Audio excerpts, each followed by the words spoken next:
Thank you. More now on the sinkhole that opened up on Balboa Avenue near Bay Park. A broken water main is reportedly to blame. The sinkhole appeared this morning in the westbound lanes of Balboa, and it's been a nightmare for drivers pretty much ever since. CBS News 8's Steve Price joins us right now with an update. Steve.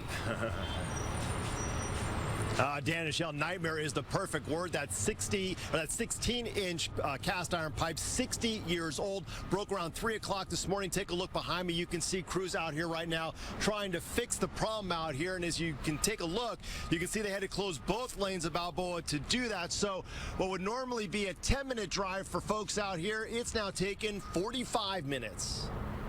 It's crazy. I've never seen it like this before. I mean, it's taken me 30 minutes to go about a half mile, and so I'm just glad I showed up early and I'm not going to be late.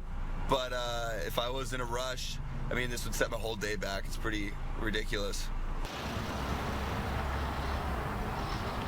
The 16-inch pipe let out so much water that it started washing away soil under the asphalt. And check out what happened next. A city truck started sinking into it. Luckily, they got it out quickly. The vehicle had no serious damage, no injuries to the crew. Crews were able to quickly reroute the water out here. So right now, surrounding businesses, homes, they all do have water. But as I mentioned, that pipe, 60 years old, and the city, they say they had a pretty good idea that it was reaching the end of its lifespan. This pipe is actually a cast iron water main, and it's one of the ones to be scheduled replaced. It's actually, the job is supposed to start next week to replace this pipe. So timing is everything.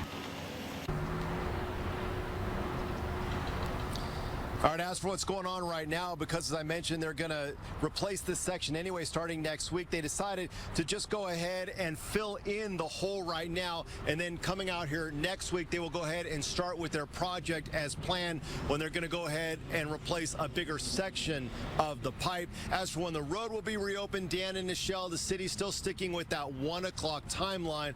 A headache for drivers out here, but hopefully by that afternoon commute, everything out here will be cleaned.